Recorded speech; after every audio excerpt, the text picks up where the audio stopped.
할리야, 제가 지난주에 나눈 것처럼 사도행전을 마치고 무엇을 해야 되느냐. 이번 주가 굉장히 괴로운 한 주간이었거든요. 어, 즐겁게 괴로웠어요. 그래서 뭘 해야 될지를 지금 계속 묻는 중에 어, 보시는 것처럼 이 로마서 말씀을 나눠야 되겠다. 실은 로마서 말씀은 재작년, 작년에 걸쳐서 이렇게 수요일이나 그때 토요일 말씀학교 때 같이 나눴었습니다. 그런데 뭐 사도행전 다음에 로마서이기도 하지만 또 로마서 말씀을 좀 저도 필요해서 내가 필요해 가지고 말씀을 로마서 말씀을 좀 로마서도 긴 여행이 될 것 같습니다. 그래서 오늘 로마서 첫 말씀인데 우리가 함께 로마서 말씀 읽겠습니다. 함께 읽겠습니다.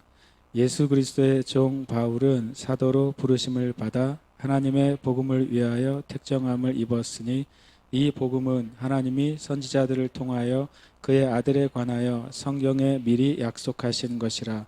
그의 아들에 관하여 말하면 육신으로는 다윗의 혈통에서 나셨고 성결의 영으로는 죽은 자들 가운데서 부활하사 능력으로 하나님의 아들로 선포되셨으니 곧 우리 주 예수 그리스도시니라. 그로 말미암아 우리가 은혜와 사도의 직분을 받아 그의 이름을 위하여 모든 이방인 중에서 믿어 순종하게 하나니 너희도 그들 중에서 예수 그리스도의 것으로 부르심을 받은 자니라. 로마에서 하나님의 사랑하심을 받고 성도로 부르심을 받은 모든 자에게 하나님 우리 아버지와 주 예수 그리스도로부터 은혜와 평강이 있기를 원하노라. 아멘.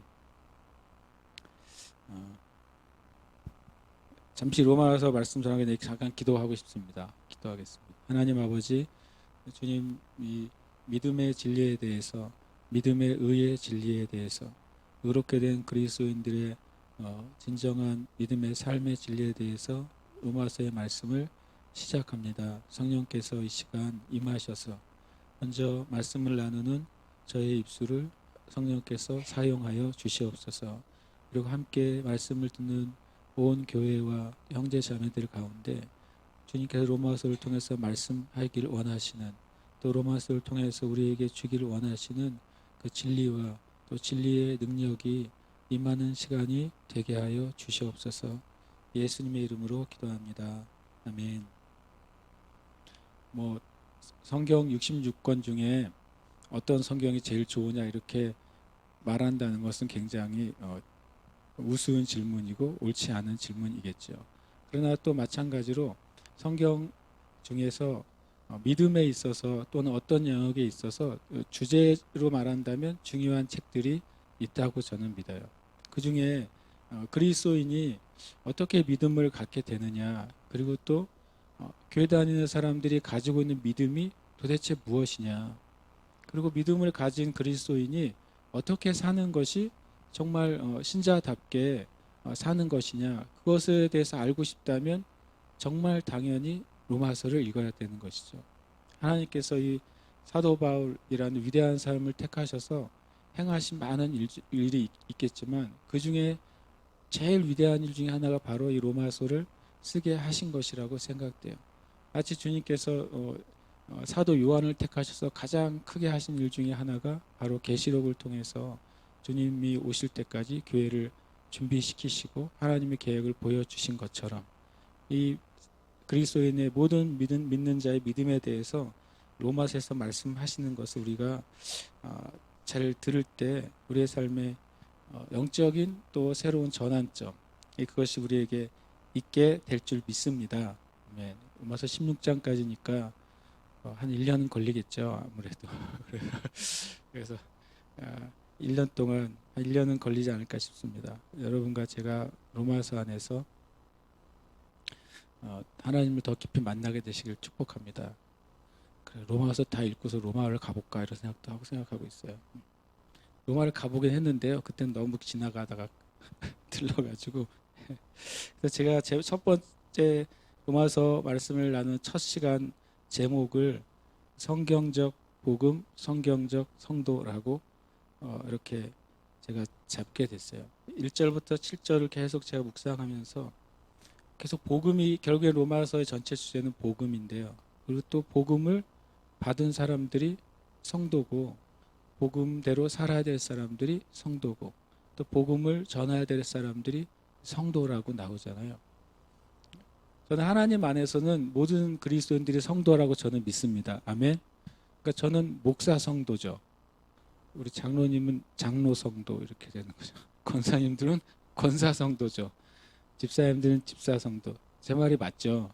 하나님은 성도라고 그냥 부르셨어요. 신약에 있어서 모든 하나님 예수 그리스도를 믿는 사람들을 성도라고. 근데 성도가 엄청 감당하기 어려운 이름이라는 사실을 아시죠? 성자라는 뜻이에요. 성자. 성자가 뭐예요? 거룩한 사람들이라는 뜻이고, 그리고 정말로 죄와 상관없는 사람이라는 뜻이죠. 예수 믿는 사람들을 주님이 죄와 상관없이 거룩한 하나님의 백성이라고 우리를 불러주셨어요. 그래서 제가 처음 시작할 때 정말 성경적인 복음을 우리가 가지고 있어야 되겠다. 그리고 성경적인 성도로 살아야 되겠다. 성경적이란 말이 극과 극이라는 사실을 아십니까? 성경적이란 단어를 쓰는 순간 아주 근본주의적인 신앙을 가진 분도 성경적이라는 생각을 뭐라고 가지게 돼요. 그리고 아주 그냥 오순절 계통의 캐리스마틱 은사주의의 그 신앙을 가진 분도 성경적이란 말을 똑같이 의미를 가지게 돼요. 성경적이란 말은 아주 그 스펙트럼이 엄청 극에서 극까지 갈 수 있는 실은 단어예요. 그래서 제가 참 사용하기가 어떻게 보면 조심스럽죠. 사람마다 성경적이라는 의미를 다르게 생각하니까. 심지어는 예수님께서 비판하시고 예수님께서 굉장히 책망하셨던 바리새인과 사두개인 또 제사장들도 다 성경적으로 하나님 믿는다고 믿었던 사람들이기 때문에 그렇습니다. 그러나 우리가 어쨌든 저와 여러분이 성경적인 기준이 있어야 성경적인 삶을 살 수 있어요. 하나님이 우리에게 성경을 주신 이유는 모든 신앙의 근본이나 신앙의 삶이 그것이 기준이기 때문에. 라틴어로 성경을 캐논이라고 한단 말이죠. 우리나라 전에 아주 좋은 카메라를 캐논이라고 했어요. 캐논이 무슨 뜻이냐면 척도, 잘 아는 뜻이에요. 그러니까 어떤 물건을 보고서 서로 이게 길이가 얼마나 될까 서로 열심히 의논한다고 길이가 정해지는 건 아니잖아요.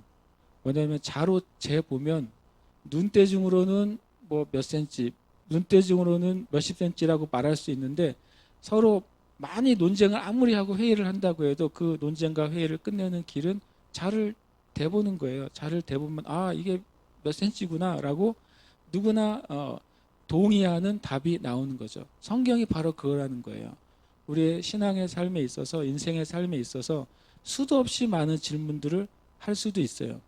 근데 그때 그 질문에 대한 답을 서로 의논할 수 있고 서로 다른 생각을 가지고 견줄 수는 있는데, 그러나 우리에게 성경이 주신 이유는 그것에 대한 척도, 기준이 있다라고 하는 사실을 우리에게 말씀하는 것이죠. 그래서 복음에 대해서 성도라는 것에 대해서 성도의 삶에 대한 기준이 있다. 그 기준을 우리에게 1차적으로 보여주는 그림이 바로 로마서예요. 그래서 우리가 로마서의 말씀을 통해 저와 여러분이 정말 성경적인 복음과 성경적인 삶을 살게 되기를 축복합니다.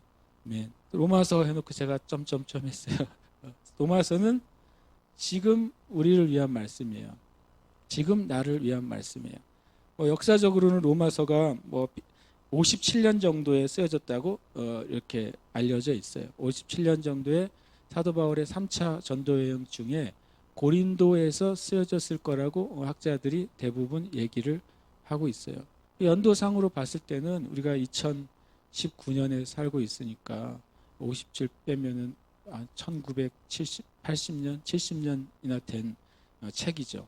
그런데 실은 이 책은 그 전에 그렇게 1세기에 쓰여진 책, 1세기 사람들을 위해 쓰여진 책, 그들에게 필요한 책이 아니라 로마서는 지금 저와 여러분을 위한 말씀이에요. 그렇게 믿으시고 오늘부터 말씀을 깊이 새기시길 축복합니다. 어떻게 보면 지금 나를 위한 말씀이죠. 이 말씀은 여러분에게 제가 설교하기 전에 이 로마서 말씀은 지금 나를 위한 말씀이에요. 왜냐하면 로마서는 구원에 대해서 말하고 있기 때문에 그래요. 구원받는다는 게 무엇이냐? 그것을 로마서가 말해주고 있어요. 교회를 열심히 다니고 신앙생활을 아무리 잘해도 내가 구원받았다라고 하는 말을 내 스스로 이해하거나 다른 사람에게 설명해 줄 수 없다면 그러면 내가 가진 구원이 사실인가 아닌가를 확인할 수도 없는 거예요. 그래서 로마서는 구원이 무엇인지를 계속해서 설명해 주기 때문에 지금 모든 신자들을 위해서 필요한 말씀이에요. 그리고 또 로마서는 아주 명확하게 그럼 구원받은 사람은 어떻게 살아야 되느냐. 너무 지극히 단순한 말이지만 구원받은 사람은 어떻게 살아야 되지? 구원받은 사람은 어떻게 말해야 되지? 구원받은 사람은 어떻게 생각해야 되지? 성경은 그것을 요구하고 있다는 거예요. 너 구원받았으니까 이제 네 마음대로 살아라고 성경은 절대로 그렇게 말씀하시지 않는다는 거예요. 만약에 그렇다면은 신앙생활 하는 게 쉬운 게 아니라 엉망이 되겠죠. 그래서 성경은 분명히 구원받은 사람이라면 너의 생각과 마음을 이렇게 다스려야 돼라고 기준을 주셨다는 거예요. 구원받은 사람은 너의 말과 행동을 이렇게 해야 돼라고 기준을 주신 거예요. 믿는 사람들이 싸움은 실은 마귀와의 싸움이 되어서는 안 돼요. 믿는 자의 싸움은 바로 실은 말씀 안에서의 씨름이어야 돼요. 말씀은 이렇게 말하고 있는데 나는 아닌 거예요. 말씀은 이래야 된다고 생각하고 있는 나는 그런 생각을 갖고 있지 않는 거예요. 그게 진짜 싸움이어야 돼요. 여러분과 제가 아주 깜도 안 되는 마귀하고 사탄하고 씨름하는 거를 그만하시고 진짜 힘든 씨름은 이 말씀을 가지고 이 말씀대로 내가 살고 있는가, 이 말씀과 내가 부딪혔을 때 함께 갈 수 있는가, 이것 가지고 오늘부터 싸우시길 축복합니다. 성경은 분명히 예수님께서 부활하셨을 때 사망의 권세를 이기셨다, 끝내셨다, 그를 발로 밟으셨다, 여러 번 말씀하고 계시잖아요. 그렇죠? 그러면 그리스도인들이 주님이 다 싸우셨는데 지금도 우리가 왜 괴로운가요? 괴로운 이유는 마귀가 더 강하기 때문이 아니라 주님이 싸우신 싸움 안에서 그것을 누리려면 우리가 말씀 안에 있어야 되기 때문에 그래요. 우리가 말씀 안에 있으면 주님이 싸우신 싸움의 열매를 먹을 수 있어요. 근데 우리가 말씀 밖에 나가면 주님이 싸우신 싸움 바깥으로 나가기 때문에 여전히 괴롭고 힘든 인생과 신앙의 삶이 반복이 되는 거예요. 결국에 진짜 씨름은 뭐다? 여러분과 제가 말씀하고 싸워야 돼요. 말씀 안에서 씨름을 해야 돼요. 그리고 이 말씀이 진짜 무슨 말인가, 이 구절이 정말 무엇을 가리키는 말인지를 아주 진지하게 우리가 말씀 앞에 나아가야 돼요. 그렇게 되기를 축복합니다. 그리고 왜 이 로마서 말씀이 지금 나를 위한 말씀이냐면 지금 이 시대가 실제로 주님의 오시는 때가 과거보다 엄청 가까워졌고 그뿐만 아니라 지금 이 시대에 과거보다 훨씬 더 구원과 진리가 미혹되고 있기 때문에 그래요. 심지어는 교회나 또는 또 절이나 또는 성당이나 또는 모스크나 구별이 안 되는 시대에 지금 우리가 살아가고 있어요. 그렇기 때문에 로마서 말씀은 진짜 구원받는 게 무엇인지, 진짜 구원받고 의롭게 되는 길이 무엇인지를 말씀해 주기 때문에 이 마지막 때에 이 말씀을 굳게 붙잡아야 돼요. 그래서 지금 현대 신자는 로마서를 읽고 또 마음에 새겨야 돼요. 정말 그런 마음을 생각했어요. 정말 할 수만 있으면 말씀을 내 마음에 정말 새겨야 되겠다. 성경에 말씀을 암송하라는 단어는 없어요. 그런데 마음에 새기라는 단어는 있어요. 암송보다 더 독한 말이에요. 마음에 새기라. 더 독하잖아요. 새겨 놓은 거는 지워지지가 않아요. 이렇게 칠해 놓은 것은 지워질 수 있는데 새겨 놓은 것은 지워지지 않는 거예요. 저와 여러분이 로마서 말씀이 이번 시간들을 통해서 정말 새겨지는 시간 되시기를 축복합니다. 그리고 이 로마서는 믿는 자들의 영적 훈련을 위한 최고의 책이에요. 로마서는 지적인 책이 절대로 아니에요. 로마서는 신학적인 책이 절대로 아니에요. 사도 바울이 신학 서적을 쓴 게 아니에요. 이것은 아주 쉽게 친구에게 쓰듯이 편지를 쓴 거예요. 근데 왜 이렇게 로마서가 어려울까요? 실은 편지잖아요. 편지를 논문으로 쓰는 분이 있으면 사귀지 마세요. 그 편지 하나 읽는데 며칠 걸려야 되잖아요. 이게 무슨 뜻인지 알지 못하는 편지를 쓰는 친구를 가지고 있으면 우리 그만 만나자 이렇게 말씀하시는 게 나아요. 얼마나 괴로워요. 사도 바울이 로마에 있는 이방인 성도들에게 구약적인 전통도 없고 율법적인 전통도 모르고 그리고 이스라엘에 와보지도 못했고 심지어는 예루살렘에서 예수님을 만나보지도 못한 이들에게 구원에 대해서 기록을 하는데 전혀 못 알아먹는 말을 기록했다면 어떻게 이 역사관의 로마서를 읽고 사람들이 예수님을 믿고 구원받았을까요? 그러니까 먼저 우리가 한 가지 우리가 가지고 있는 잘못된 개념을 지워버려야 되는데 로마서는 어려운 책이 절대로 아니에요. 따라합시다. 로마서는 누워서 떡 먹기다. 근데 진지하게 먹어야 돼요. 대신 누워서 먹는데 진지하게 먹어야 돼요. 로마서는 하나님이 우리에게 주신 정말 선물이에요. 그래서 저도 그렇고 여러분도 그렇고 이 로마서를 통해 훈련되는 시간 되시길 축복합니다. 제가 로마서를 계속 읽다 보니까 이 책 자체가 스승이에요. 그래서 하나님의 모든 말씀은 그 말씀 자체가 나의 스승이구나 그런 생각을 요즘 많이 갖게 돼요. 그럼 제가 이제 첫 번째 주제가 그거죠. 성경적 복음이 무엇인가. 왜냐하면 로마서 1장 1절에 복음이라는 단어가 시작이 되기 때문에 그렇습니다. 성경적 복음은요, 미리 기록된 복음이에요. 제가 나누고 있는 이 주제는 성경적 복음이 무엇인가의 주제는요, 복음의 내용을 제가 설명하려는 게 아니라 성경적 복음이란 말의 성격이 뭐냐는 거죠. 이거는 미리 기록된 복음이에요. 그 말은 뭐냐면 내가 성경을 보면서 복음이 뭘까 새롭게 찾아내야 될 게 복음이 아니에요.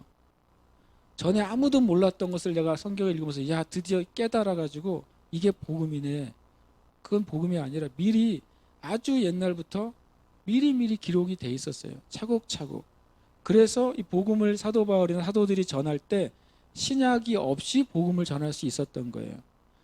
초대교회 시절에는 신약 성경이 존재하지 않았잖아요. 그런데 초대교회의 가장 큰 부흥을 교회 가운데 있었잖아요. 그러면 구약만 가지고 복음을 전한 거예요. 그러니까 이 복음은요, 신약에 기록된 게 아니에요. 복음은 구약에 기록돼 있었고 그것은 아주 많이 기록돼 있었고 가득 차 있었어요. 그래서 사도들과 그리고 신약 시대 성도들이 복음을 온전하게 믿을 수 있었어요. 복음을 위해서 죽을 수도 있었고 복음대로 살 수도 있었어요. 다시 말하자면 신약 성경이 없던 시절에. 그러니까 성경적 복음은 바로 미리 기록된 복음이에요. 다만 자세히 살펴봐야 돼요. 어떤 말씀인지를 알기 위해서는 살펴봐야 돼요. 또 성경적인 복음은요, 영적인 복음이에요. 복음은 지식이 아니에요. 아는 게 아니에요. 기억하거나 이해하는 게 아니라 성경적인 복음은 내 마음에 어떤 경험을 하게 하는 거예요.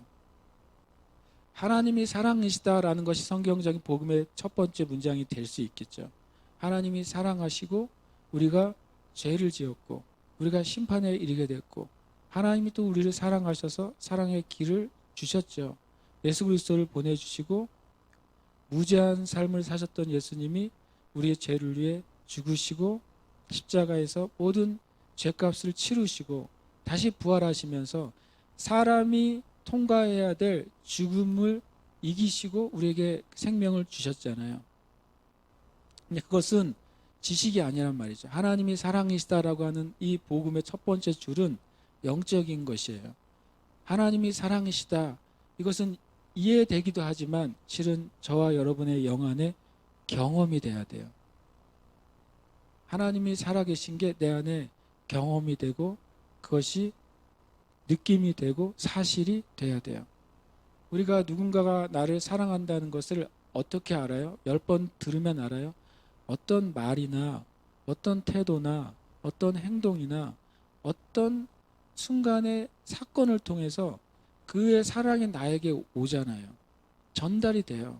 그것이 부모님의 사랑이든 아내나 남편의 사랑이든 자녀의 사랑이든 친구나 스승의 사랑이든지 어떤 경로를 통해서 나에게 체험이 될 때 그게 사랑이라고 말할 수 있는 거예요. 그래서 성경의 복음은 모든 문장은 영적 복음이에요. 그것은 경험되는 것이고 경험되어야 되는 거예요. 그다음에 두 번, 이 로마서 누가복음 24장 27절 이렇게 말씀하고 있어요. 이에 모세와 모든 선지자의 글로 시작하여 모든 성경에 쓴 바 자기에 관한 것을 자세히 설명하시니라. 구약에 복음이 가득 차 있는데 설명이 필요해요. 그리고 그것도 자세히 필요해요. 예수님께서도 제자들에게 복음에 대해서 아주 자세히 설명하셨어요. 자세히 설명을 들은 제자들이 복음을 이해하게 됐고 복음대로 살 수 있게 됐어요. 그래서 복음은 설명이 돼야 되고 자세히 살펴봐야 돼요. 다시 또 요한일서 1장 1절에 보면 태초부터 있는 생명의 말씀에 관하여는 이 생명의 말씀이 바로 예수 그리스도예요. 요한복음 1장 1절에 나오는 태초에 말씀이 계시니라. 이분이 바로 예수 그리스도예요. 그러면 창세기에 어디 나옵니까? 라고 말해요. 창세기에 하나님이 빛이 있으라 라고 뭐 하셨어요? 말씀하셨어요. 하나님의 말씀이 바로 예수 그리스도예요. 태초부터 있는 생명의 말씀에 관하여는 우리가 들은 바요, 눈으로 본 바요, 자세히 보고 우리의 손으로 만진 바라. 우리가 듣고 눈으로 본 거는 감각적인 것이에요. 지적인 것이에요. 그런데 그 지적인 것이 우리의 손으로 만진 바라 경험되기 위해서 중간에 거쳐야 될 과정이 있어요. 지적인 알미 자세히 살펴보는 것을 통해서 그것이 내 삶에서 영적인 경험으로 전환이 일어나요. 왜냐하면 자세히 살펴볼 때 지식이나 이해를 뛰어넘어서 우리 가운데 그 하나님의 진리가 들어오는 과정을 우리가 경험하게 돼요. 바라기는 우리가 로마서 말씀을 통해서 이 생명의 말씀이 저와 여러분 안에 보고 듣는 감각에서 영으로 경험하게 되는 진리가 되기를 축복합니다. 그 진리가 될 때마다 이 구절 한 구절 한 구절에 내 안에 진리가 될 때마다 그것은 생명의 말씀이잖아요. 예수님은 생명의 말씀이세요. 그렇기 때문에 예수님의 말씀이 성경의 진리가 경험될 때마다 나에게 뭐가 더해지는 거예요? 생명이 더해지는 거예요. 생명이 더해질 때 만약에 육신에 질병이 있는 사람에게 하나님의 영원한 생명이 더해지면 그 질병에 어떤 일이 벌어지지 않겠어요? 때로는 지적으로 우리가 때로는 부족한 사람에게 하나님의 영원한 생명이 더해지면 그 사람의 지식과 그들의 생각 가운데 어떤 일이 일어나지 않겠습니까? 바로 그것이 생명이 가져다 주는 놀라운 결과들이에요. 저 여러분이 로마서 말씀을 통해서 그 영원한 생명이 우리 가운데 흘러 들어오게 된 시간 되기를 축복합니다. 그러면 이제 오늘 말씀을 잠깐 나누려고 합니다. 1절에 보면 예수 그리스도의 종 바울이라고 되어 있어요. 예수라는 단어는 잘 알면서도 모르는 단어 같아요. 예수. 뭐 성경대로 합시다. 그래서 이제 뭐 예슈아라고 부르는 분도 있는데 그냥 그랬어요. 성경대로 하려면 신약 성경은 예슈아라고 안 써 있고 이에수스라고 써 있어요. 그러니까 그런 단어 가지고 꼭 어떻게 불러야 그게 진리라고 말하는 말은 제가 보기에는 좀 온전한 진리가 아니에요. 물론 예슈아 맞죠. 지금 이스라엘에 살고 있는 분들은 예수님을 예슈아라고 부르는 게 맞죠. 오히려 지저스 그러면은 유대인들은 굉장히 경멸하는 표현이기 때문에 이스라엘 가서 지저스라는 말을 쓰면 안 되는 건 맞죠. 그건 이제 어떤 관습이나 거기에 불려지는 것을 이해를 하기 때문에 하는 거죠. 그런데 예수님을 예슈아라고만 불러야 성경적이다. 그러면 신약은 없는 것입니까? 그렇잖아요. 구약은 하나님께서 하나님의 목적에 의해서 히브리어와 아람어로 기록하셨어요. 그렇죠. 하나님의 뜻과 하나님의 목적이죠. 만약에 히브리어와 아람어만 하나님의 사용하시는 언어라면, 히브리어와 아람어만 영적인 언어라면 왜 신약은 헬라어로 기록하셨을까요? 그렇죠. 신약은 헬라어, 오히려 헬레니즘이라고 하는 로마의 문화는 반기독교적인 문화예요. 반기독교적인 문화의 언어인 헬라어로 주님이 신약을 왜 기록하셨을까요? 하나님의 목적이잖아요. 하나님의 목적을 내가 거부하는 건 하나님을 거부하는 거예요. 다시 말하면 용어나 언어 가지고 그것이 진리라고 말하는 것은 조심해야 돼요. 왜냐하면 신약의 1세기의 그리스도인들은 예수아라고 부르지 않고 이에수스라고 불렀어요. 이에수스께서, 이에수스 크리스토스 이렇게 불렀단 말이죠. 그럼 우리도 그렇게 불러야죠. 부를 때 이에수스께서, 그러면 뭔 소리야 이렇게. 다만 예수 그리스도가 어떤 영적인 의미를 가지는지는 그리스도인들이 알아야 되겠죠. 예수라는 단어는 구약의 여호수아를 헬라어로 음역한 것이 예수예요. 구약의 여호수아라는 인물이 있어요. 가나안을 정복하게 한 하나님의 종 여호수아. 이 히브리어 여호수아를 예호수아라고도 하죠. 원래 예호수아를 헬라어로 옮겨 놓으면 예수가 돼요. 구약에 모세의 누님 미리암이 있죠. 히브리어 미리암을 헬라어로 옮겨 놓으면 마리아가 돼요. 신약의 마리아. 예수님의 어머니 마리아가 구약의 미리암이에요. 전혀 예상하지 못했던 이름이죠. 그러니까 그런 관계가 있다는 것을 이해하는 것은 좋은 거죠. 그러나 그렇게 불러야지만 된다라고 말하는 것은 좋지 않은 것입니다. 제가 느끼기에는. 그러니까 예수는 바로 여호수아의 헬라어의 음역이다. 이거는 교회 다니는 사람이 알면 좋을 것 같아요. 그리고 또 예수란 여호수아와 같은 그 어근을 갖고 있는 또 구약의 인물은 호세아예요. 호세아와 여호수아와 신약의 예수님은 영적으로는 같은 의미를 가지고 있어요. 그것은 뭐냐면 하나님이 구원하신다라는 뜻이에요. 여호와가 구원하신다 또는 주님이 구원하신다라고 말할 수 있어요. 어쨌든 구원이 여호수아, 호세아, 예수 이 세 이름의 뜻은 하나님이 구원하신다라고 하는 거죠. 그러니까 예수님은 이름 자체가 구원이란 뜻을 가지고 이 땅에 오셨어요. 구원자로 오신 거죠. 이름 자체가. 그리고 예수님의 이름이 구원자이시고 그분의 호칭이 그리스도예요. 제 이름을 만약에 고웅령 목사 그러면 고웅령은 이름이고 목사는 호칭이잖아요. 예수 그리스도 그러면 이 땅에 육신의 몸을 입고 오신 사람으로 오신 그분의 사람의 이름은 예수이고 그리고 그분의 영적인 칭호는 바로 그리스도. 그리스도가 헬라어죠. 다시 말하면 구약의 언어는 히브리어인데 히브리어는 그리스도를 메시아라고 불렀어요. 그리스도란 말 자체의 의미는 기름 부음 받은 자, 구원자의 의미를 가지고 있어요. 그러니까 예수님은 정말로 온전히 구원하시는 메시아로서 이 땅에 오신 거죠. 사도 바울이 자기를 소개하는데요.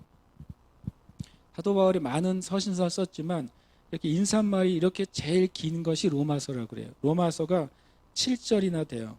인사말이. 그래서 제가 7절을 보다가 깜짝 놀란 사실을 알았어요. 왜 놀랐을까요? 한국 성경에는 찾아볼 수 없는 것 때문에 놀랐어요. 뭐냐면 1절부터 7절까지가 한 문장이에요. 한 문장. 그래서 제가 놀랐어요. 한글 성경을 보면 이게 여러 가지 문장인 것 같죠. 1절부터 7절까지가 여러 번 중간에 끊어지니까.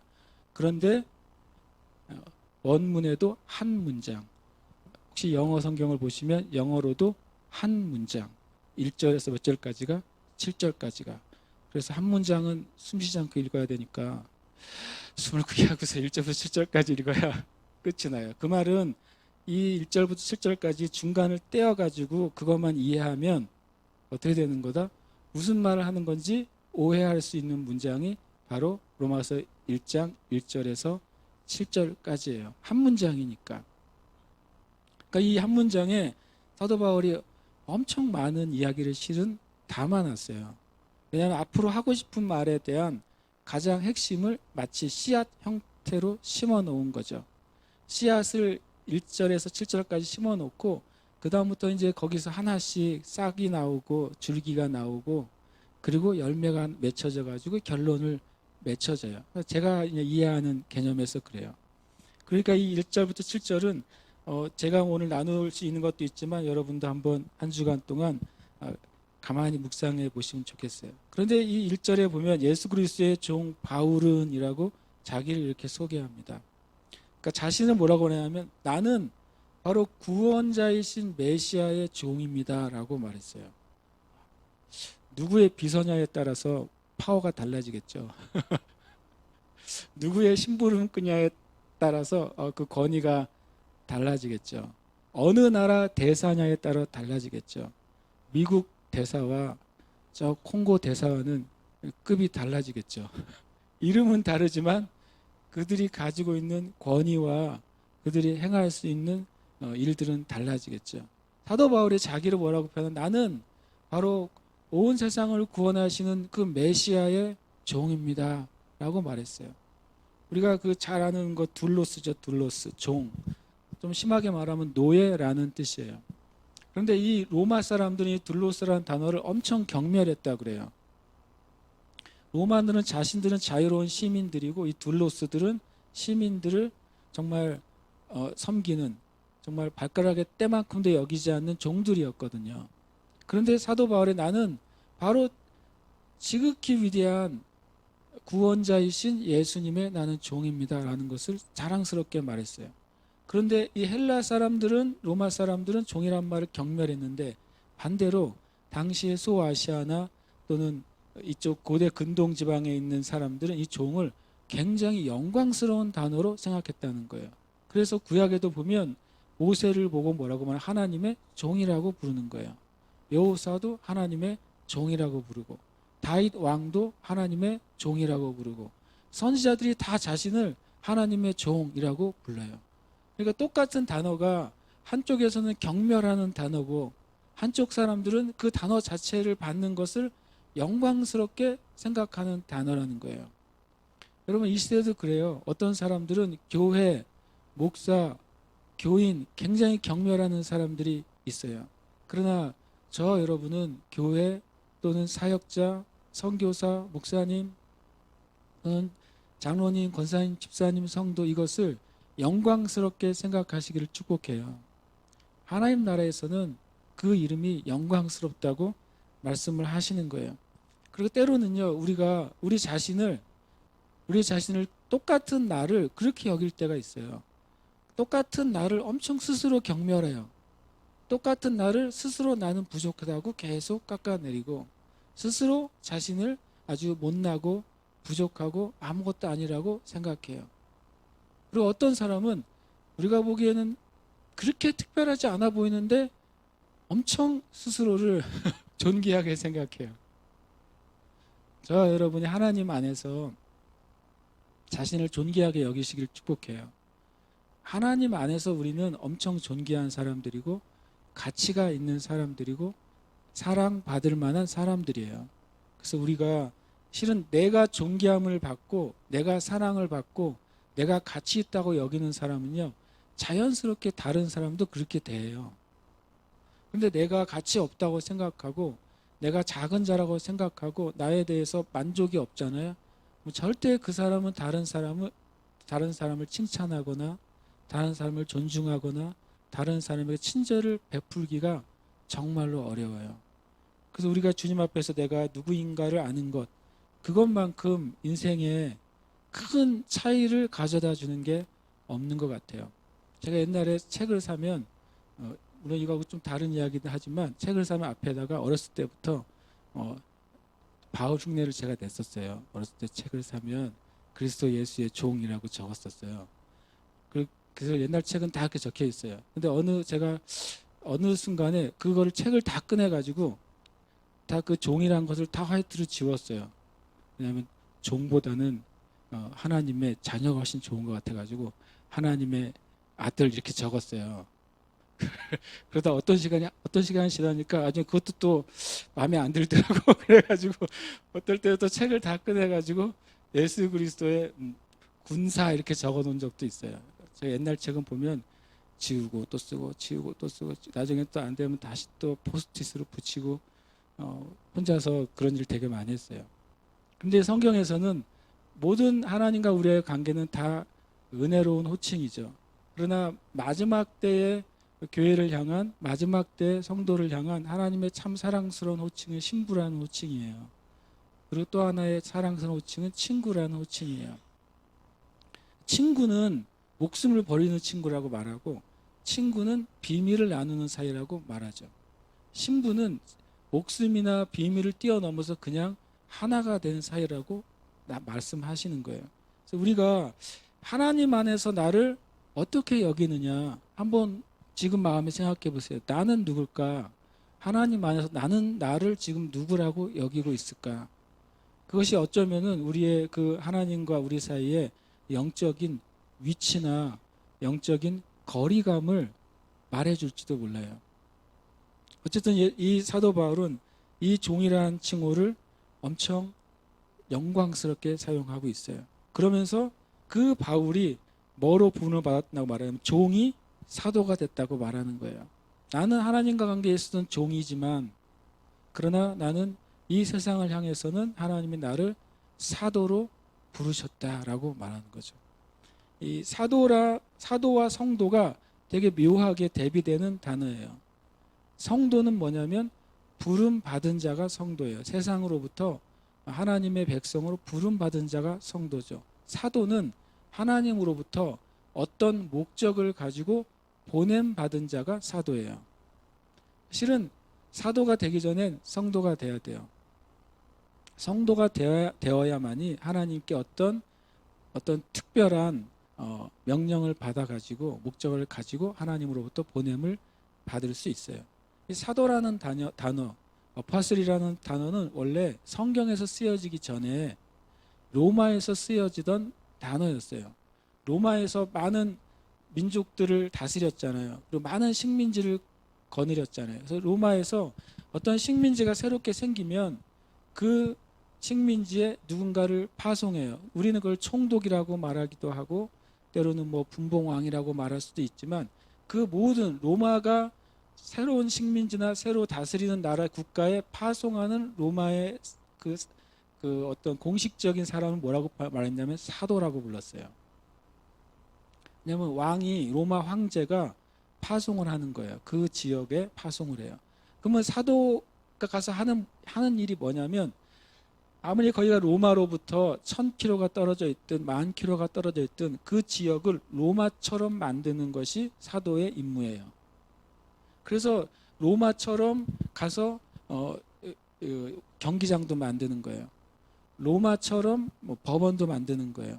로마처럼 거리도 만들고 로마처럼 시장도 만들고 마치 왜 그렇게 로마에서 사도라고 불리는 사람들을 파송해서 그 땅을 로마처럼 만들라고 했느냐? 그는 하나가 뭐냐면 이 로마를 전체를 누가 다스려요? 황제가 다스리잖아요. 다 황제의 땅이잖아요. 그래서 이 로마 황제가 이 제국의 어디를 가도 거기가 로마처럼 느껴져야 돼서 그래요. 이 로마 황제가 뭐 한 달을 여행해서 저기 먼 곳에 그 변두리에 가더라도 거기가 마치 로마인 것처럼 되어 있어야 돼요. 이것이 이 왜 로마서나 신약에 계속해서 이 사도적이란 말, 그 다음에 하나님의 나라란 말이 왜 쓰여졌냐면 당시에 이 로마 제국 안에 온 세계가 들어와 있었는데 그들이 그 나라라는 개념을 킹덤이라는 개념을 이해했기 때문에 그래요. 아, 킹덤이란 것은 황제가 다스리는 땅이구나. 이 킹덤이 얼마나 크든 작든 그것은 다 황제의 소유구나. 킹덤 안에 속해 있는 사람의 생명까지도 다 황제에게 속해 있구나. 그것을 로마 사람들은 로마에 또 귀속되는 사람들 피부로 느끼면서 살았단 말이죠. 근데 바로 교회가 그 말을 하기 시작한 거예요. 바로 하나님 믿는 사람들이 있는 곳은 바로 하나님의 왕국이다. 하나님이 하나님의 나라다라고 말하는 것이죠. 그 하나님의 나라를 건설하기 위해서 하나님이 파송한 사람들이 바로 사도인 거예요. 그 땅을, 그 백성을 누구처럼 만들어야 되냐면 하나님 나라의 백성처럼 만들어야 되는 거죠. 그것이 사도적 사역의 목적인 거예요. 그러니까 그 바울 사도가 자신은 부르심을 받았는데 그 목적은 하나라고 말했어요. 하나님의 복음을 위해서 자기가 부르심을 받았다라고 말해요. 사도 바울이 자기의 인생의 목적은 복음입니다라고 말한 것이죠. 그런데 그 복음이 뭐냐라고 누가 물을 때에는 2절은 자연스럽게 이 복음은 미리 말씀하고 있는 것이다. 그렇게 말했어요. 새로운 사실이 아니라고 말한 거죠. 하나님이 선지자들을 통하여 그의 아들에 관하여 성경에 미리 약속하신 것이 바로 복음이라고 말했어요. 그래서 제가 성경적 복음은 뭐냐면 미리 말해진 거예요. 구약에 수도 없이 하나님이 모든 선지자를 통해서 하나님의 아들이신 메시아 예수 그리스도에 대해서 미리 말하고 있는 것, 그것이 복음의 내용이라는 거예요. 3절에 보면 그 아들, 그러면 선지자들 통해서 말하고 있는 그 아들이 도대체 누구이시길래 미리 말씀하셨느냐. 그 아들에 대해서 두 가지 정체성이 있다고 말을 합니다. 첫 번째로는 육신으로는 다윗의 혈통으로 이 땅에 오셨다라고 말해요. 이게 재밌는 표현이에요. 나셨다라고 표현하죠. 원래 예수님은 영원 전부터 존재하시는 하나님이라는 거예요. 원래 예수님은 영원 전부터 존재하시는 하나님이셨는데 이 역사 가운데 다윗의 혈통, 다윗의 왕족의 혈통으로 사람으로 오셨다. 이것을 말하기 위해서 이렇게 말한 거죠. 육신으로는 다윗의 혈통으로부터 오셨다. 그리고 두 번째 정체성이 있어요. 그것은 성결의 영으로는 죽은 자들 가운데서 부활하셨다. 이렇게 말씀하고 있는 거죠. 성결의 영은 바로 성령님을 의미해요. 근데 성결의 영을 원래 더 풀어서 이해하게 되면 이렇게 됩니다. 성결의 영을 통해서 거룩한 예수님의 그 본성이 죽은 자 가운데서 부활하셨다. 이렇게 돼 있어야지 원래 좀 어려운 말이긴 하지만 이 성결의 영은 이중적으로 쓰여졌어요. 하나는 거룩한 성령님, 그 다음에 예수님 자체의 거룩하신 본질을 가지고 있어요. 죽은 자들 가운데서 부활하셔서 능력으로 하나님의 아들로 선포됐다고 하는 게 뭐냐면 증명이 됐다는 거예요. 왜냐하면 인간의 몸을 입고 오셨는데 그분이 진짜 하나님이신지 어떻게 알아? 라고 말하는 거죠. 예수님이 아무리 기적을 행하고 죽은 사람을 살리고 그리고 어떤 일을 행할지라도 당신이 진짜 하나님인 줄, 진짜 인간을 초월하고 있는 존재라는 사실을 어떻게 증명해? 라고 말할 때 예수님은 죽은 자들 가운데서 성령 안에서 부활하셨다. 이것으로 예수님께서 하나님의 아들이시고 하나님 자신이라는 것이 증명이 됐다는 거예요. 그래서 그분이 바로 우리가 고백하는 바로 예수 그리스도다 라고 사도 바울이 아주 단순하지만 복음의 씨앗을 우리에게 심어줬어요. 정리하면 그거죠. 사도 바울은 복음을 위해서, 복음을 전하기 위해서 부름받았어요. 근데 복음의 내용은 사도 바울이 새로 받은 게 아니라 이미 구약 전체 선자를 통해서 하나님의 아들에 대해서 말씀하신 게 복음이에요.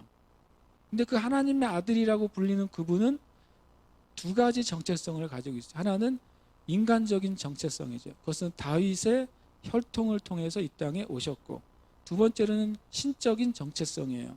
그것은 바로 원래 영원 전부터 계셨던 그 하나님이 이 땅에 서육신하신 이후에 부활하심으로써 진짜 하나님이시라는 사실이 증명이 됐습니다. 그분이 바로 복음의 주인공이신 예수님입니다 라고 말하는 거예요. 복음에 대해서 많은 설명을 우리가 할 수 있고 많은 이해를 가질 수 있고 그것을 우리가 믿을 수 있어요. 그러나 어떤 복음이든 어떤 복음을 설명하는 것이든 그 중심에 예수 그리스도가 반드시 들어가 있어야 되고 실은 심지어는 예수 그리스도가 전부여야 돼요. 5절에 보면 그로 말미암아 예수님으로 말미암아서 그러면 어떤 일이 일어나느냐. 그분이 다윗의 왕족으로 오셨고 그분이 성령으로 부활하셔서 하나님의 아들인 게 증명이 됐는데 그분과 우리와 관계가 무엇이냐.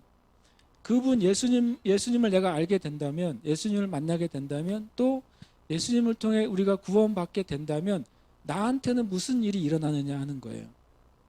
그것이 5절이에요. 우리가 예수님을 만나게 된다면 어떤 일이 벌어지냐면 첫 번째로는 그분에게 은혜를 받게 돼요. 예수님을 통해서 우리가 은혜를 받아요. 어떤 은혜요? 하나님의 은혜를 받아요. 은혜 그레이스잖아요. 그런데 원어의 의미는 은혜 이렇게 돼 있어요. 조건이 없는 호의가 은혜예요. 조건 없는 호의예요. 누군가 누구에게 친절을 베풀어 주거나 누군가 누구에게 어떤 것을 공급해 주거나 이것이 이제 호의인데 이 하나님의 은혜는 조건이 없는 호의. 이것이 바로 은혜예요. 그러니까 예수님 때문에 우리가 그것을 받게 됐다는 거예요. 그게 엄청난 복음인 거죠. 그리고 두 번째, 예수님을 내가 알게 되면 나에게 무슨 일이 일어나느냐? 직분을 받게 돼요. 사도의 직분이라고 표현했어요.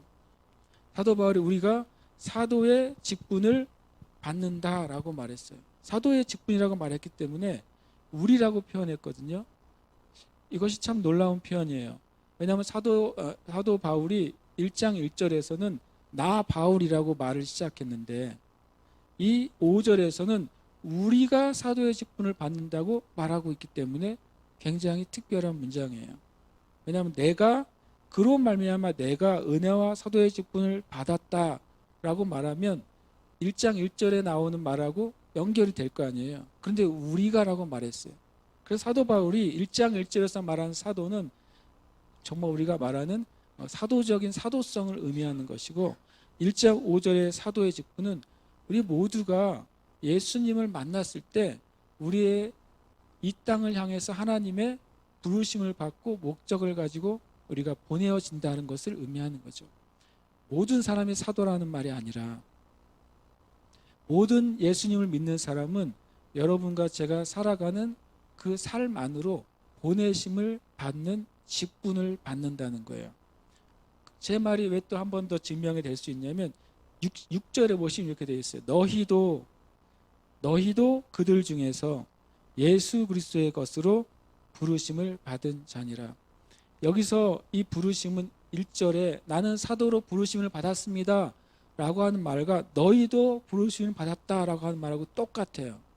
그러면 모든 사람이 사도란 말이 아니라 다시 말하면 모든 그리스도인은 마치 사도 바울이 하나님의 특별한 목적을 위해서 보내어진 것처럼 예수를 믿는 모든 그리스도인은 그들이 살아가는 삶으로 보내심을 받은 하나님의 종들이다 라고 말씀하고 있는 거예요. 아멘. 학생들은 학교로 보내심을 받았어요. 엄마가 깨워서 가라고 해서 보내심을 받은 것이 아니라 주님이 나를 이 학교로 보내셨다라는 사실을 만약에 10대가 깨달으면 다니엘이 되는 거죠. 그걸 깨닫게 되면 다니엘이 나오는 거예요. 여러분이 가는 직장이 하나님이 여러분을 그곳에 보내셨다는 사실을 깨닫게 되면 정말 초대교회에 복음 전도자들이 나오는 거예요. 그러니까 그 근원이 어디냐? 하나님이 나를 보내신 게 맞느냐? 이것 가지고 이번 주에 씨름해 보세요. 내가 있는 이 직장, 내가 있는 이 일, 내가 처한 이 상황이 내가 예수님 때문에 이곳에 보내진 게 맞느냐? 그러면 수많은 고민은 일단 접으세요. 주님이 보내셨거든요. 그 다음에 생각하는 거예요. 거기서부터 시작해야지 내 일이 나한테 적성에 맞는지 안 맞는지, 이것이 나에게 좋은지 안 좋은지, 여기서 얻는 그 재정이 큰지 작은지 뭐 이런 것이 많은 고민이 될 수 있지만, 그러나 주님이 나를 보내신 게 맞다. 그러면 일단은 주님이 보내셨잖아요. 그러면 그 다른 나머지 고민들은 일단은 포기를 해야 돼요. 근데 보내셨는데 목적은 뭐냐면 그의 이름을 위하여 모든 이방인 중에서 믿어 순종하게 하나니, 믿어 순종하게 하려고 보내셨다고 말하고 있어요. 근데 순종은 어디서부터 나오냐면 믿음으로부터 나와요. 진짜 믿게 되면 진짜 순종하게 돼요. 여러분과 제가 진짜 하나님의 뜻에 순종하지 못한 이유가 있다면 온전한 믿음이 우리에게 부족해서 그래요. 여러분과 제가 온전한 믿음이 있다면 온전히 순종합니다. 그게 믿음의 열매예요. 진정한 믿음의 열매예요. 지난 수요일 날 제가 다행히 없어서 빌 존스 목사님의 강의를 들었어요. 여러분요. 들으신 분도 있고 안 들으신 분도 있는데 꼭 들으시기를 바라요. 거기에 믿음에 대한 얘기를 하세요. 제가 그걸 다시 어젯밤에 다시 들었어요. 들으면서 중요한 몇 가지를 얘기하는데 빌 존슨 목사님은 그래서 제 기준으로는 그러니까 제 기준이에요. 21세기에서 최고로 설교 잘하는 분이라고 저는 생각해요. 말을 잘해서가 아니라요. 어떤 성경의 진리를 그 깊이 들어가는 깊이가 다른 메신저하고는 완전히 성격이 달라요. 저는 그렇게 느껴요. 아직 그만한 분을 못 봤어요. 그런데 때로는 어렵게 느껴지기도 해요. 그때 이런 말 했습니다. 그분이 진짜 믿음은 어떤 영적인 노력을 통해서 얻어지는 게 아니라 하나님께 순복했을 때만 얻어지는 것이다. 진짜 믿음은 순복이란 것을 배우는 만큼만 믿음이 자라는 거예요. 순복이 뭐냐면 순복이 뭐겠어요? 순복하고 있는지 아닌지 알 수 있는 방법이 한 가지 있어요. 우리가 우리 자녀들에게 뭐를 딱 시켜봤을 때 순복하는지 순복하지 않는지 알 수 있는 방법이 한 가지 있어요. 먼저 아세요? 첫 번째 반응이 왜요? 땡이에요, 무조건. 순복은 뭐냐면 묻지 않고 행하는 거예요. 묻지 않고. 가톨릭에서 사제들을 이제 사제 서약을 할 때 처음에는 그렇지 않았지만 처음에는 이제 무소유에 대해서 내가 갖지 않는 거에서 서약하죠. 그 다음에 두 번째로는 내가 결혼하지 않는 거에 대해서 남자든 여자든 그 서약을 하죠. 세 번째로는 순명에 대해서 서약을 해요. 순명이 뭐냐면요, 자기 위 권위자가 뭘 말하면 이유를 묻지 않는 거예요. 무섭죠. 그게 무슨 명령이든지 왜라는 질문을 하지 않고 하는 게 순명이에요. 그게 이제 왜곡이 되고 잘못되고 타락된 것이 이제 문제죠. 실은 원래 그것은 성경적이죠. 그렇다고 결혼하지 말라는 성경적인 게 아니라 또 뭐 소유를 가지지 말라는 건 성경적이지 않죠. 그러나 이제 그런 이제 서약을 하는데 실은 하나님 안에서 우리는요 순복을 하나님 앞에 배우는 만큼 믿음이 자라나요. 참 어려운 말이었어요. 그 다음에 두 번째 그때 굉장히 놀라운 얘기를 하셨는데 하나님의 뜻이 뭐냐라고 말을 할 때 하나님의 뜻은 있다는 거죠. 그런데 교회나 그리스도인이 어떤 상태가 될 때 하나님의 뜻이 앞당겨져서 우리가 이루어지고 성취함을 얻는다는 거예요. 그게 무슨 말이냐면 다윗 얘기를 또 하셨어요. 다윗이 그 오벳 에돔의 집에서 법궤를 가지고 옵니다. 그다음에 다윗의 장막을 세워요. 그것은 성막도 아니고 성전도 아니었고 우리가 보기엔 임시 법궤의 처소였어요. 그리고 다윗의 장막은 성소와 지성소의 구별이 없었어요. 휘장이 없었어요. 그런데 이미 다윗이 있기 전에 율법은 선포됐죠. 모세 오경은 선포됐잖아요, 이미요. 모세 오경에 의하면 법궤에 함부로 갔다가는 어떻게 돼요? 다 죽어요. 그렇죠? 모세 오경에 의하면 제사장 외에는 그 법궤 가까이 가면 다 죽어요. 그렇죠? 모세 오경에 의하면 휘장이 쳐져 있지 않으면 다 죽어요. 그런데 놀랍게도 아직 모세 오경에 예수님이 오셔가지고 휘장을 찢으시는 일이 있지 않았는데 하나님의 뜻은 주님이 오셔서 십자가에 달려 죽으실 때 성소와 지성소 사이에 휘장이 찢어지면서 하나님께 나아가는 새롭고 산 길이 열리는 것이 하나님의 뜻이에요. 다윗과 예수님이 그 십자가에 죽으시기까지는 엄청난 1000년 이상의 차이가 나는데 다윗의 장막 안에서는 어떻게 된 일인지 사람이 안 죽었어요.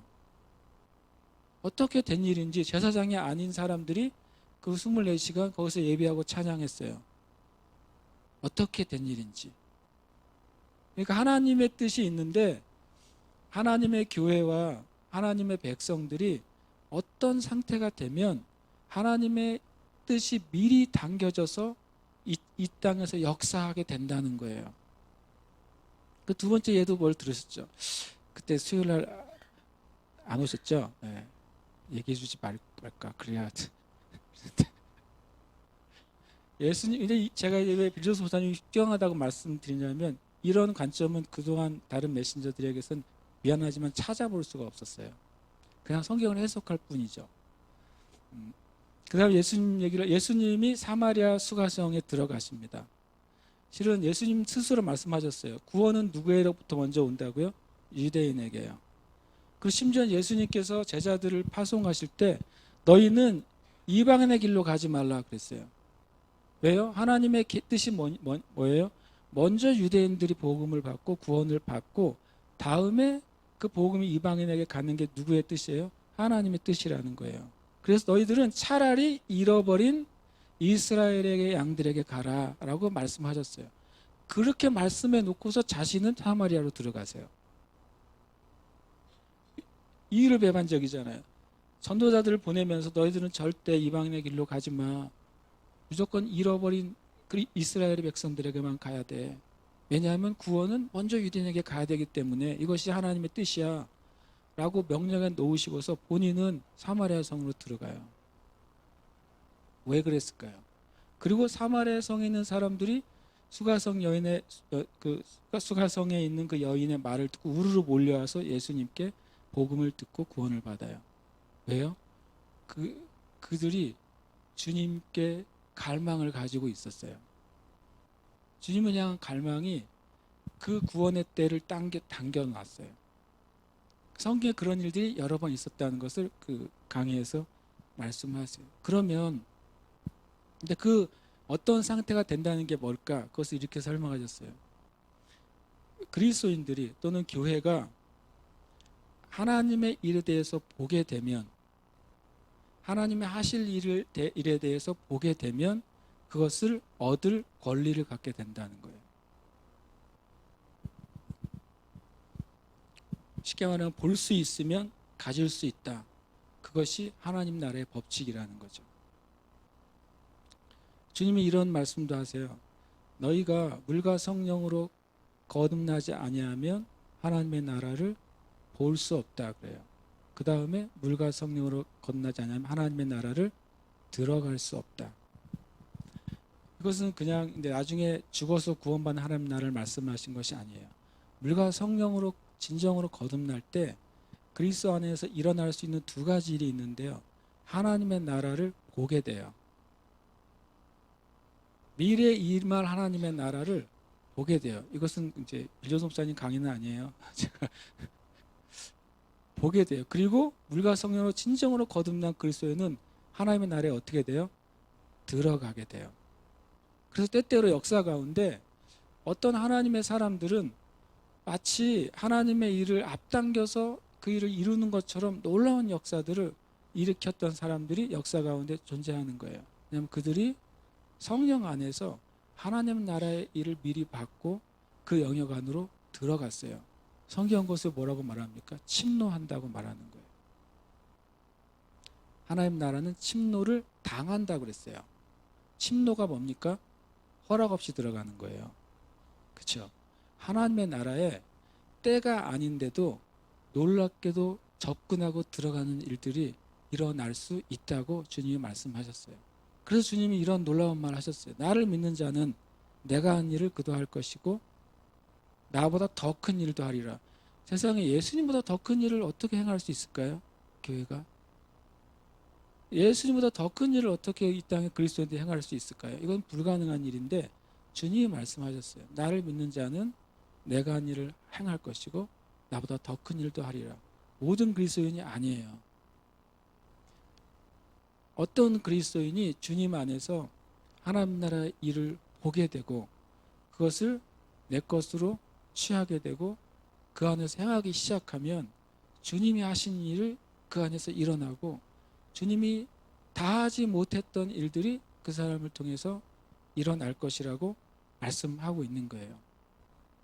영혼 6절에 보면 너희도 그들 중에서, 굉장히 놀라운 말이에요. 사도 바울은 자신은 사도로 부름받았어요. 그리고 예루살렘에서 다메섹에서 주님을 만났고 예루살렘 교회가 부흥하는 것을 눈으로 봤어요. 수없이 많은 기적과 하나님의 역사 이런 걸 눈으로 봤어요. 근데 놀랍게도 로마서를 쓰는 사도 바울은 로마를 방문한 적이 없어요. 로마에 있는 성도들을 본 적이 없어요. 그런데 이런 말을 하는 거예요. 내가 하나님의 사도로 부름받아서 하나님의 복음을 전해서 사람들로 믿게 하고 순종하게 했던 것처럼 너희도, 내가 한 번도 보지 못했지만 한 번도 가보지 못한 로마이지만 너희도 그 수많은 로마인들 사이에서 대제국 안에서 예수 그리스도의 것으로 부름받았다라고 말씀하고 있는 거죠. 너와 나하고 똑같은 부르심 가운데 있다, 이렇게 사도 바울이 담대한 말을 하고 있어요. 그러면 이 말씀은 지금 우리에게 주시는 말씀이잖아요. 사도 바울을 통해 주님께서 우리에게 말씀하시는 거죠. 사도 바울을 담메색에서 만나셔서 부르셨던 그 하나님이 똑같이 저와 여러분 이 땅에서 이때 부르신 거예요. 여러분과 저는 사도 바울이 부르신 그런 영적인 그런 아주 농도하고 똑같은 부르심을 저와 여러분이 받은 거예요. 이거 사도 바울이 로마서 1장에서 하고 싶은 말이에요. 그러면서 7절에서 말씀하십니다. 로마에서 하나님의 사랑하심을 받고 성도로 부르심을 받은 모든 자에게, 놀라운 사도적인 축도죠. 모든 자에게 평강과 은혜가 있을 거라고 말씀하고 있어요. 나중에 로마서 끝에 보면 16장에 이 은혜와 평강이 얼마나 강력한지를 말씀하고 있어요. 사단이 언제 박살이 나요? 평강이 임할 때 박살이 난다고 말하고 있는 거죠. 평강의 하나님이 속히 사단을 너의 발 아래서 밟으실 거라고 말씀하는 거죠. 그 평강이 이미 1장에서 선포된 거예요. 모든 우리의 삶을 가로막거나 또 하나님의 역사를 가로막거나 믿음의 성장을 가로막거나 또 하나님이 주신 약속과 언약과 축복을 가로막거나 그 모든 것이 바로 예수 그리스도와 하나님으로부터 오는 은혜와 평강 안에서 깨질 것이다 라고 1장 7절에 씨앗을 심어요. 예수 그리스도이신, 복음이신 예수 그리스도를 심고 그 다음에 이 평강을 심고 그 다음에 우리가 그 안에서 부름받았다는 사실을 심었어요. 한 주간 동안 심은 씨앗을 빼먹어 버리지 마시기를 축복하고 한 주간 동안 가시와 돌이 씨앗을 방해하지 못하게 하시기를 축복합니다. 또 한 주간 동안 그 씨앗이 심겨지지 않아 가지고 새가 먹지 않게 되기를 축복합니다. 마지막으로는 성경의 성도는 누구인가? 복음을 사는 신자예요. 아주 단순해요. 근데 로마서는 그 얘기 계속합니다. 예수님이 복음의 핵심인데 결국엔 신자는 누구냐? 성도는 누구냐? 그리스도인은 누구냐? 예수님을 사는 거예요. 예수님 안에 있는 것으로 살아가는 거예요. 복음으로 살아가는 사람이 믿는 자예요. 그리고 성경적 성도는 복음을 전하는 신자예요. 실은 복음으로 지속적으로 살려면은요, 복음을 전해야만 가능해요. 복음을 내가 전하지 않을 때는 내가 복음을 지속적으로 살아갈 수가 없어요. 그것은 마치 뭐와 같냐면요, 쓰지 않으면 사라지는 거하고 똑같아요. 여러분, 만약에 여러분 통장에 오늘 저녁에 10억이 입금됐어요. 할렐루야. 교회를 지어야 되겠네요. 10억이 입금의 조건이 있어요. 조건이. 안 쓰면 하루에 1억씩 사라집니다. 쓰면 채워집니다. 그럼 월요일부터 어떻게 하시겠어요? 써야죠. 하루가 1억이에요. 만약에 하루 모르고 잠을 좀 늦게 들어가지고 하루를 잠을 자면 잠자면서 1억을 날리는 거죠. 그죠? 세상에 만약에 그런 조건으로 돈이 들어오면 세상이 되게 좋아질 것 같아요. 서로 다른 사람 뭐 서로 밥 사주겠다 그럴 거고, 서로 선물을 사줄 거고, 내가 내 돈으로 사기 아까우니까 네가 나 사주고 내가 너 사주자 이렇게 하고, 심지어는 우리 1억씩 빼서 서로 천금으로 나눠 바꿔 갖자라고 할지도 모르죠. 놀랍게도요, 복음의 능력은 이 돈보다 더 놀라워 가지고 나에게 흘러갈 때만 채워져요. 그리고 내가 복음대로 살 때만 채워져요. 이게 참 하나님 나라의 정말 신비한 법칙이죠. 저 여러분이 또 이 교회가 함께하는 모든 형제 자매들이 성경적 복음이 세워지고 성경적 성도의 삶을 살게 되기를 축복합니다. 네, 기도하십시다.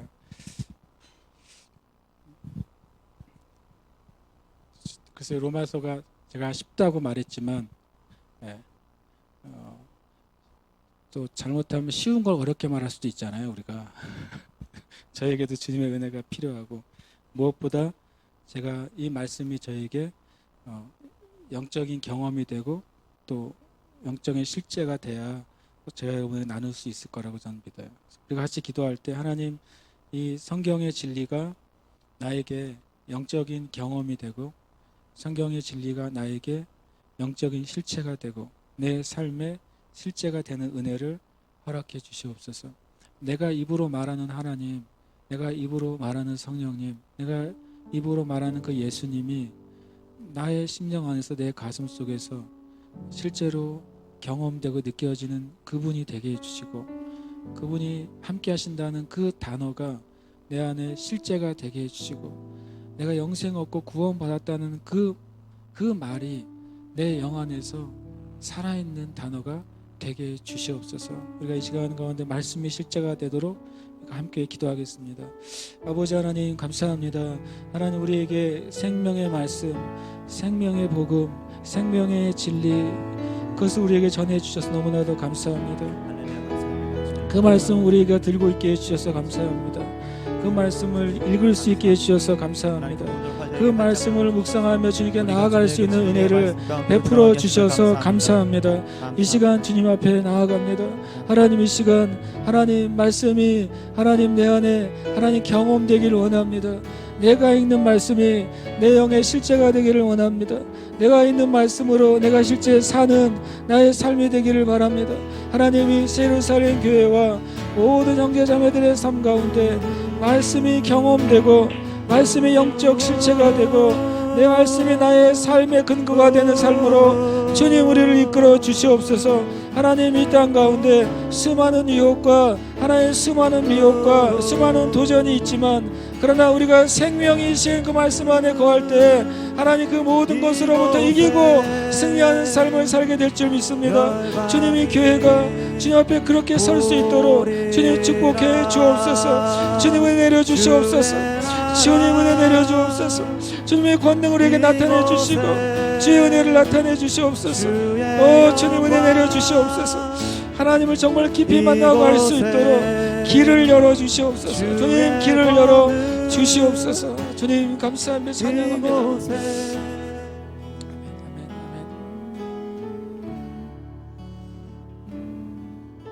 하나님 아버지 사도 바울을 위대하게 만드시고 위대하게 사용했던 그 하나님께서 동일하게 이곳에 있는 한 사람 한 사람을 그렇게 부르시고 계십니다. 그 놀라운 하나님의 아버지의 그 은혜와 또 승리의 삶으로 우리를 초대하고 계십니다.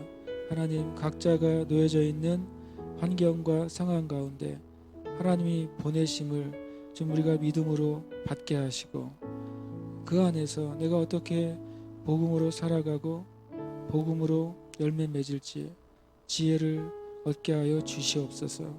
하나님 아버지 안에서 진리 안에서 내가 누구인지 다시 한번 질문하고 깨닫고 그 안에 서도록 주님 축복하여 주시옵소서.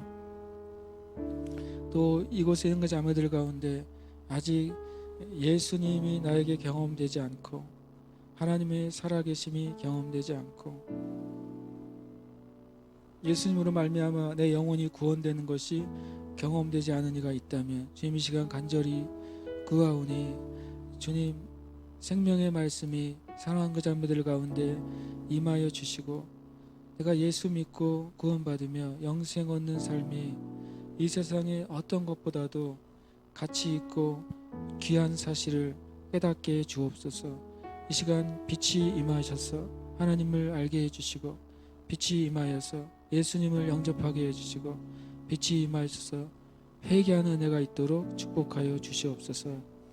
시간 저희가 감사함으로 주님께 헌금을 드립니다. 예물이 드리는 손길마다 복되게 하시며 하나님의 형통함과 호의를 풀어 주시옵소서. 또 이 예물이 쓰이는 곳마다 하나님의 영광이 나타나고 주님의 복음이 흘러가도록 축복하여 주시옵소서. 감사드리며 살아계신 예수님의 이름으로 기도합니다. 아멘.